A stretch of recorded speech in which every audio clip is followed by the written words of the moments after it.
Hello everybody, good evening and welcome into Dog Zone. On tonight's show we dive headfirst into the Nationals, a series that takes place in Australia, and for the first time we will be sending a New Zealand contingent across for that. We also look forward to tomorrow, Thursday, and the running of the Group 2 Angus Wright Memorial, which has pulled together an outstanding field for this year's running and many chances in that. Joining us as usual here on Dog Zone is Mark Rozanowski, the great man himself. And Rozo, for the first time, New Zealand sending across a contingent to take part in the Nationals. And Daniel Roberts, Sopawa Hillary and Dinah Dave made the long and arduous journey across to Perth yesterday. Yes, thank you, Andy. Not quite sure how to respond there. I didn't tell you to say that, but yes, the Nationals. Excellent. It's great that we're there, obviously. It's a privilege to be a part of this series. It's in Perth for our first time, as you say, and that's pretty tough. It was going to be in Sydney, which would have been a lot more convenient, but it was passed over to Perth. Or Melbourne would have been good for us too. But anyway, the interstate dogs have to travel a long way too, but not as far as our dogs, and Daniel Roberts and Craig will get over there too, Craig Roberts, and maybe Dave Fahey, and certainly I think Robin Wales going to head over too to support Opawa Hillary in the distance. Andy, the hour and a half of racing last Thursday, well, we started early, and then there was sort of the hour and a half of the Australian national finals. It was terrific viewing, and I know they had some dedicated footage on one channel over there on Sky in Australia, and that would have been magnificent. It was still good what we got here in New Zealand, of course. We had all the other races in between as well, but that sort of made us, I think, really feel a part of it now, Andy, and now we dare to dream that the Silver Fern could fly high on August the 24th, and frankly, just looking at the fields, no reason why we can't get a little bit of that stake money. Speaking of those fields, let's take a look at the 500 metre event where Dinah Dave will be representing New Zealand. He comes up with box number 2, a really nice draw for him. But firstly, Rozo, the obvious immediate disappointment, the scratching of Orson Allen, a recurring knee injury, meaning his career is done and dusted. Yeah, two-time Group 1 winner and over $600,000 in stakes for him. And he was a star of the show, and so he got the wild card having missed out in the heat, and then we learned why, or in the final I should say, the state final. And then we found out why, that hamstring injury, and he was immediately off to stud. So it'll be interesting to follow his progress over the next couple of years as a stud dog. It allows a local star like Yo-Yo into it. Andy, it does make it easier for Dinah Dave not to have Orson Allen in there, and as you say, he comes up with a decent draw. One dog from Tasmania seems to have a bit of decent speed. He might be able to follow that through. And then a question of how the other dogs perform. It's a very good West Australian in there, Premium Share, and of course Black Opium, who has won $400,000. Let's take a look at Dinah Dave and how he made his way through to the final. This was the New Zealand final, took place at Addington last Thursday. You're looking for the dog in the green rug here of box number 6. Rozo, this is just typical Dave. He was certainly not the fastest into stride, picked his way through the field, and his finish is simply second to none. That's the thing, he's got a strong finish, Andy, and prior to this, of course, he'd been putting in some of his best beginnings ever and actually recording some reasonable opening sectionals. Well, he reverted to former Dinah Dave here, and it meant we had heart and mouth for a while, really, because he was the dog we wanted through here to represent New Zealand, and that's no detriment to any other dog there. Nature's Gent's a Group 1 winner, but he is 4.5. He was actually very good in defeat there, and so was No Refusal, Andy. So Dinah Dave, obviously, hopefully in Perth he settles in, and maybe he can get the start just that wee bit better than he did there. But what this shows too, Andy, is that if this does occur and he does get back behind some really good dogs, if there's any drama, any trouble in the race, and let's face it, there's going to be plenty of inexperienced dogs on the track there at Cannington, then Dave has got the finish to perhaps still get on the podium off a poor beginning. But let's hope not. Let's hope he can put himself in the race right from the off, potentially trail the one if it works out that way, and then finish off as we know he can. And he's a very worthy representative, Andy, and as we've said for the last couple of weeks, he is the dog that we wanted there. Having said that, as you've seen as well, some very good runs in behind him as well, because it wasn't the cleanest race. certainly wasn't. And I think the thing about him, Craig starting to refer to him now as the best greyhound he's had, better than Dinah Vickers. So, Rozzo, that's some sort of statement to make about him. He hasn't been able to win that Group 1 race as yet, but, gee, he is an outstanding animal. And for Craig to put him ahead of Vickers, then, gee, that just says how good he is. Yes, and for those who've sort of got into greyhound racing in the last few years, Craig's had a number of quality dogs for a long, long period of time back at the turn of the century, millennium. He had some of the best running around then, and so to have him at the top of the tree, it's not something I don't think Craig would say lightly, means that we've got the right dog there in Perth to hopefully play a part. Of course, from here, Andy, whoever wins the Nationals final is going to have to settle in and do well if they're going to beat the West Australians on their home loam, so to speak. Let's make our way across to the Meadows now and have a look at the qualifying effort from Black Opium, who will head to Perth and take her place. You're looking for the dog here in the pink rug of box number 8, and Rozzo, she's a scintillating greyhound with a really, really fast turn of foot, and she's a big, big chance come the 24th of August. Yeah, no question. Trained by Jason Thompson. He knows what it takes to train greyhounds at the very top level. Speaking of dogs who haven't won Group 1s, though, Andy, she's been runner-up in 3 so far, including the Melbourne Cup and the Australian Cup. So she's high quality, but she hasn't landed that elusive Group 1 blow either. Like Dinah Dave, she's certainly got the credentials. She comes up with box 4, so she's drawn the middle, but we see the pace that she's got, and she's certainly the one that makes you draw breath, I think, Andy, in terms of high quality. And again, for those dogs, it is a long interstate travel to Perth as well, so it's very tough on the Kiwis, of course. But having said that, it's not next door for the Sydney or Victorian dogs either.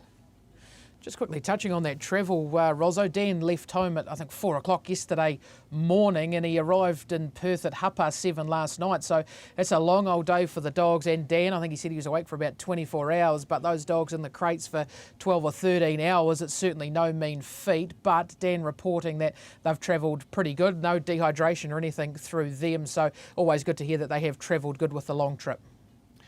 Well, that's the starting point, isn't it, Andy? You don't want to be on the back paw right from the off there. Of course, we're talking about flight travel here, but greyhounds aren't strangers, of course, Andy, to travelling long distances. For example, Christchurch all the way up to Manukau in vans, boats, trailers, etc. So it's not like these Roberts dogs haven't been travelled. This is just a bit extra, obviously. Such a long flight over there. I've flown interstate from Perth to Melbourne and Sydney. It's a very long way. It's remarkable to think you're in the same country. Talking about Perth, let's have a look at the local hope and Premium Share, who went around and won the Cannington Heat. You're looking for the dog here in the gold rug of box number 5, and Rozzo, the local hope, certainly a big chance come finals night. Yes, you've got. I think we'll have to respect every West Australian dog that'll go round there on the 24th. Andy, and of course the dogs who are the reserves are from the local state, and Starlight Yo-Yo's got into this now, and Premium Share is a dog who's now won 5 straight. He's got a very high winning strike rate, he's got high speed, responsible for a number of good times. He's run a fraction faster than what he did here when he won the Group 2 West Australian Derby. Comes up with a middle draw next to Black Opium, so we're going to be looking to the middle boxes, I think, right from the off there, come the 24th, and then of course, the black and white striped rug will be the one we're keeping the most eye on with Dinah Dave. Certainly are. Just in terms of the market over in Aussie, I think they opened Dinah Dave at around $31. Rozzo, not a price you would expect to get around Big Dave at any point of his career. No, that's right. And Andy, look, I think that's probably indicative of the fact that it's so very tough to go over there and take on the best Australian dogs. But this is a high quality dog for whom, if things go right the way through and he gets some luck on race night, that he has got the ability, and he's a better than a 30-to-1 shot, if you like, and he may well be worth a look at a top 3 or place bet come the night. Let's move on now to the distance final, and our local hope Opawa Hillary comes up with box number 8. Not ideal for her. She will like to get across to the rail, but Rozzo, the dog to her inside Rajasthan with early speed, so potentially could help Hillary in the early part. Yes, you've stolen the words from me there, Andy. You're reading the same auto cue. Rajasthan is a Sandown Cup winner, and in Melbourne, which we're going to have a look at shortly, cut across the meadows, and I think could assist Apawa Hillary here. Does seem to be a bit of speed for a staying race inside, and obviously the superstars in the middle, and that is Tornado Tears. Andy, we're going to have a look at Apawa Hillary first, and then we'll look at some of the Australian contenders here. But obviously the first talking point is the failure of Dinah Wesleyan, because we expected her to go through and be a very big chance in Perth. That's her in the black rug. She runs up the track and gets a bit tangled there into the first bend. She never looked entirely happy. And ultimately, Craig wasn't entirely happy with her going into this. Didn't seem to be at her sizzling best, and she eased a fraction late in the market, although still started very short. But up front, Andy, it's Apawa Hillary, and holding off Von Strasser was the subject of a couple of big bets. Corborn Taylor, her best run since her Group 1 win at Wanganui, up and behind. What I like about Hillary, Andy, is I've always got a great deal of respect for front-running stayers. She had very good form behind Wesleyan leading into this, and she seems very tenacious. She's on the up, and she's young. She's got it all ahead of her, really, and this is a very big test early on that we thought maybe she didn't have to take. But she's run faster than the 43.49 she had to post there the other day. Maybe she just could be a bit of a wild card if things go well for her in Perth. 43.07 her best, which is a really nice gallop around to Addington, and if she can bring anything near that to Cannington, then she has to be a chance. And Rosso, I know we all thought Dinah Wesleyan was making her way across the Tasman, but how good is it to have a New Zealand bred going across to represent New Zealand in such a prestigious race? Yeah, it's tremendous, Andy, and look, obviously we want her to race as well as she possibly can. We're probably going to be able to make excuses for them given that they're going to Perth. But like you say, she is New Zealand bred and she's quality. There's some quality bred New Zealand breds. We've talked about it all last season. And we saw the dominance of the New Zealand breds and the New Zealand futurity of all races. So she can fly the flag for the New Zealand breeding scene, and I think she will do it well. And although we would have liked to have her to have drawn closer, and as you point out, Andy, that 7 dog just could help us out. And I guess we'll be hoping that Tornado Tears, who does own the track record at Cannington in a Heat of the Galaxy in March, broke that. Got beaten in the final, having said that, by a local stayer, but we'll be hoping for Tornado Tears to find a bit of trouble. Speaking of those two greyhounds, let's go and have a look at their effort at the Meadows. Rajasthan getting the victory here. It was too good for them after a good beginning. Now, your favourite was Tornado Tears. He gets back in the run, but luckily for his connections, he was going through to the final win, lose or draw here. Rajasthan in the pink rug, Tornado Tears in the white. And Rosso, the late run of the Tears was simply outstanding. Yeah, just terrific from Tornado Tears. To get as close in the end was quite extraordinary. Like you say, they were already guaranteed a shot by being the top-ranked stayer in the country's won over $700,000, been the dominant stayer there for a while. Having had that Cannington experience and being able to break the track record there, he remains the dog to beat. But this gives us a bit of a chance, the fact that, you know, any dog that has to pick its way through the field, a la Tornado Tears.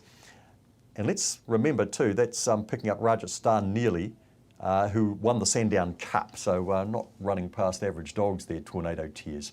Clearly the dog to beat, Andy, with that Cannington experience, but always a bit of hope that a similar sort of run could occur and that the dogs up front can hang on.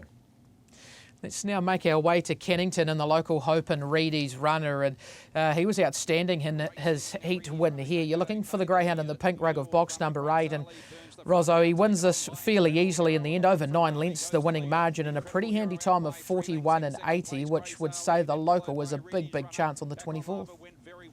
Yeah, the same as Premium Share and the middle distance, or sprint as they call it in Australia, final. Andy, I think we have to respect highly the local and Reedy's runners. Won over $130,000, won 18 races and just swept on by here at the business end of the race, beating the local stayers quite comfortably. Drawn 4 in the final, Tornado Tears in 5, and hopefully, Andy, the 7 and the 8, Rajasthan and Apawa Hillary coming across and maybe causing a little bit of damage to the chances of those dogs in the middle, because they do, on ability, look the ones to beat. So that's a look at the Nationals taking place in Cannington on the 24th of August. Dinah Dave and Opawa Hillary, the two New Zealand hopes, flying the flag for us across the Tasman. We're going to head to a quick break here now on Dog Zone. On the other side, it's all about the Angus Wright Memorial.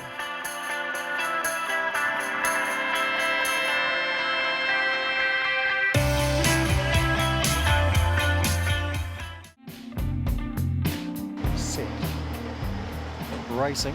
Monster Fish out pretty well. So's Fair Dodger and so's Big Time Caleb Can Fish Cross. Oh yeah, he goes clear. He's out by Thrillings, dashing to second All Black Star. Followed then by Fair Dodger. Getting underneath that would have been Arden M. Grand.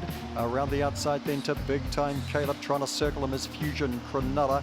Well back the corner here, Hot Platter. Fair Dodger hooks to the outside, but Monster Fish has streeted them. All Black Star trying to hold second. Fusion Cronulla gets up for second on All Black Star. Big Time Caleb is followed through then by Hot Platter and Chalet Palais Fair Dodger and Arden M. Grand.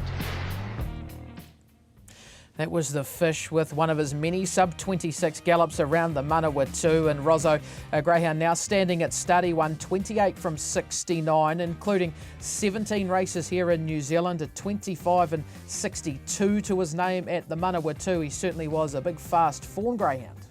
He certainly was, and for a while there, Monday afternoon, you could just claim the interest on Monster Fish. It was good fun. In Australia, he ran a couple of slashing seconds in Group 2 Country Cups in Victoria, and thus strong races, as most people will be aware. Second in the Cranbourne Cup to Mossimo Bale, who won 150,000, and third in that race was Poke the Bear. Well, Poke the Bear won the Traralgon Cup, but was all out to beat Monster Fish. And Poke the Bear won 500,000 and the Top Gun. So that was the quality of Monster Fish before he came here. You can buy a straw for $1,200. They took 19 straws off. Just a quick update on him. There have been 6 straws purchased, I understand.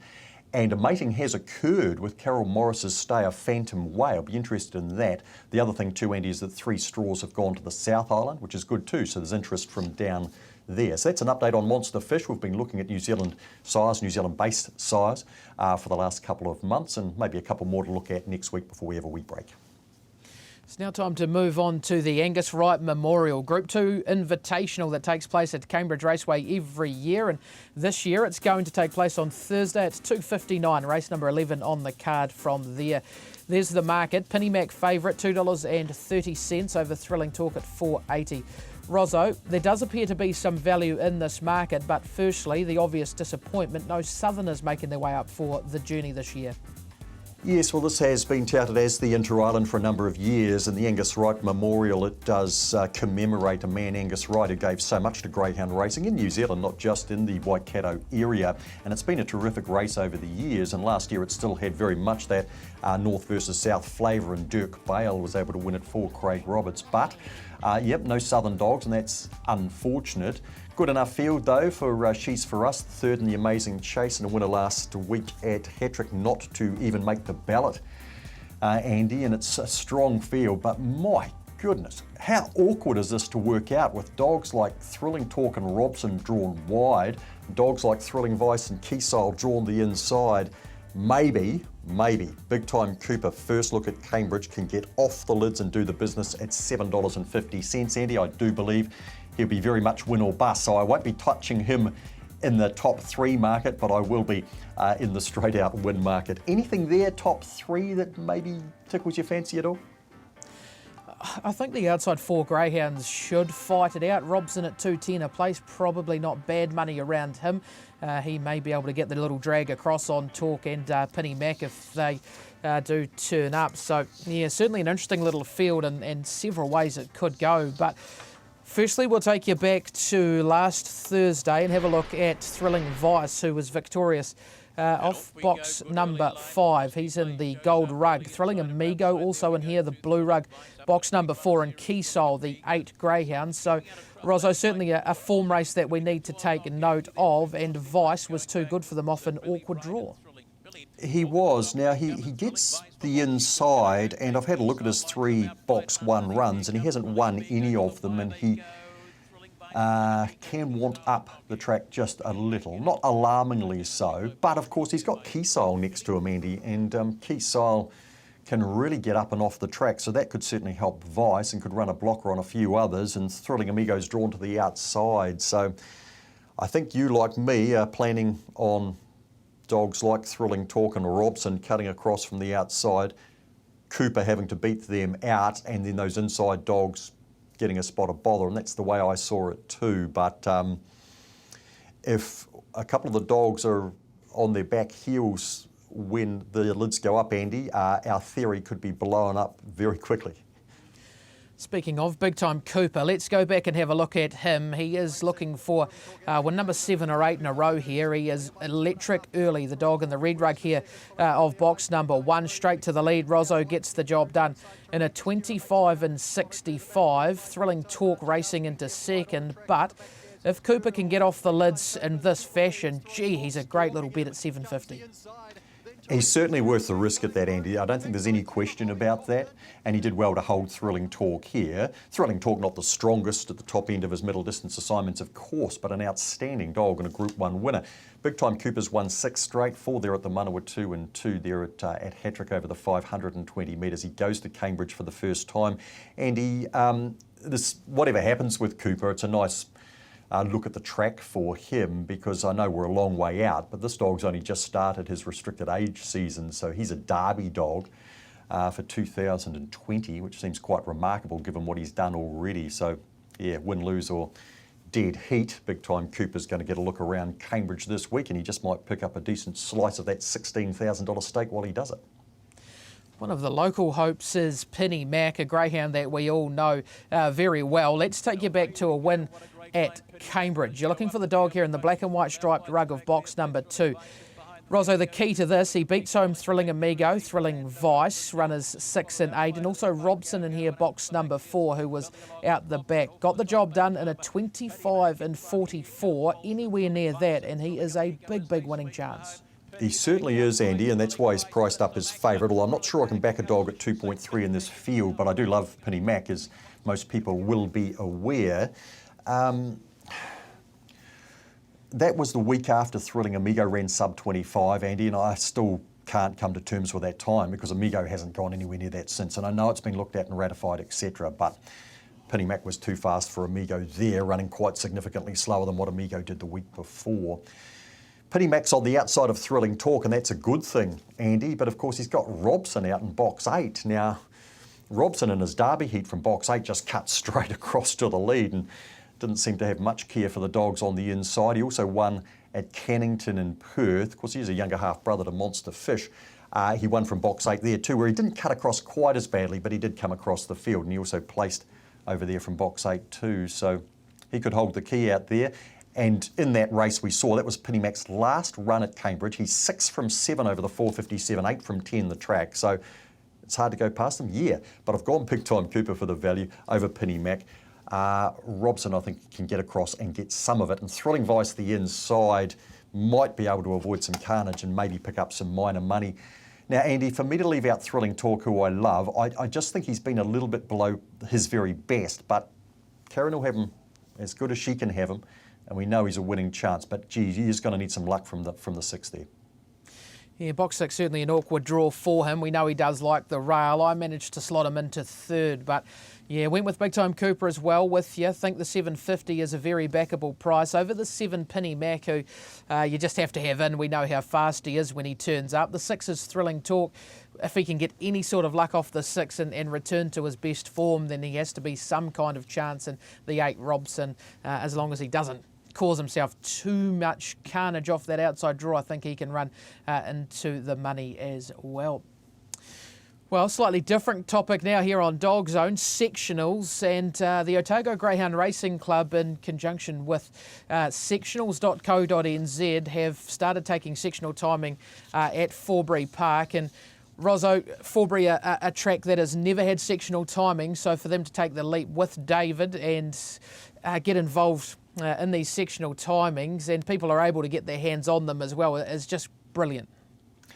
It is. Look, I commend the Otago Greyhound Racing Club and the Palmerston North Greyhound Racing Club as well, because they have sectionals for all of their dogs up on pngreyhounds.kiwi as well, supplied by David Archibald from sectionals.co.nz. And I don't mind giving him a plug because he's provided us with a lot of sectional information. Now, obviously, we have sectionals for the dogs that lead through the first mark to the second mark and then the run home, but we don't have the individual breakdowns, and that's what sectionals.co.nz can provide. Now, this is a qualifying trial, and it's just a 4-dog field, but what we're highlighting here is that's the sectional markings there that the Otago Club have put in. So the sectionals for the sprint, obviously, to there, the opening sectional, and then from there to the winning post home, and over the 5:45, the first sectional to the winning post, second sectional winning post to the back mark, closing sectional back mark to the final. Now, sectionals.co.nz is a paid subscription site, but because Otago have put up their own money and paid David to do these sectionals, you can get the Otago sectionals free. And you go to sectionals.co.nz/Otago. Next Otago meeting is next Tuesday. Andy, I for one will be encouraged to bet more there because of this. I can go through and look at each individual sectional for a dog. There might be a dog that runs 5th, that runs a slashing sectional and might have the red flashing light for a bet. So well done to Otago, to Palmerston North as well, who have paid for this. I do believe Greyhound Racing New Zealand should get on board across the entire country because, Andy, this is a key tool now, I think, for people having a bet on the Greyhound Code.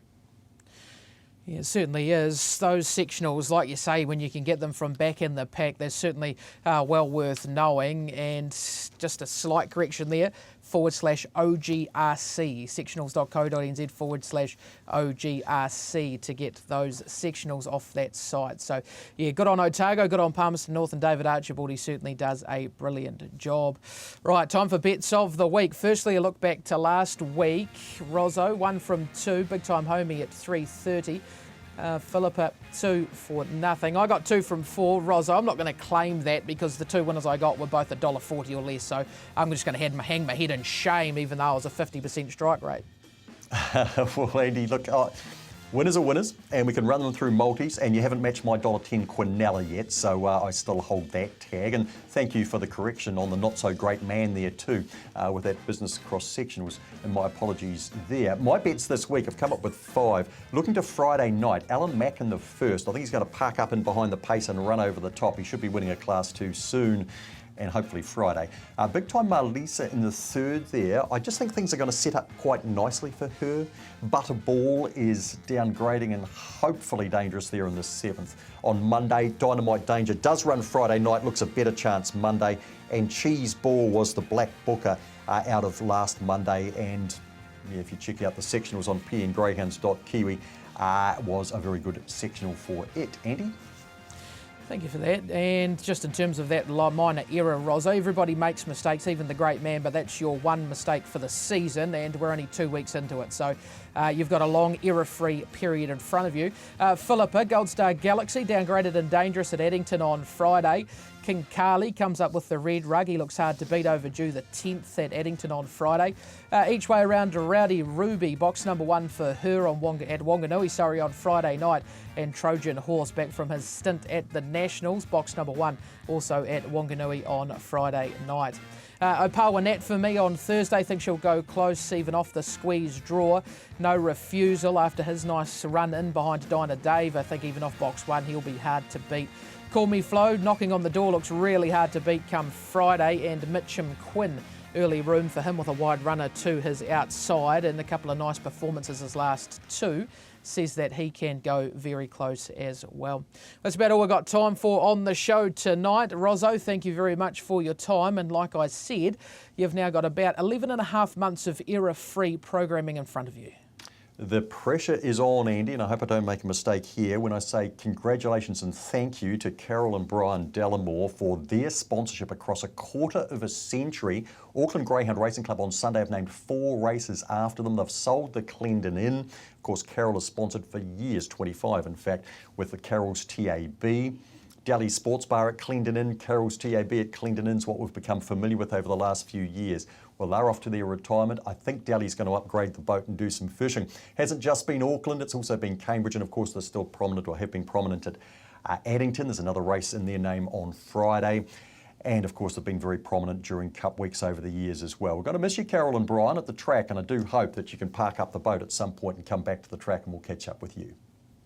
Yeah, they certainly have been avid supporters of the Greyhound Code, and of course we can't do what we do without sponsors like the Delamores, so thank you and well done to them. That's all we've got time for here on Dog Zone. We'll be back next week with more reviews and previews of greyhound racing from around the country, but until then, happy punting.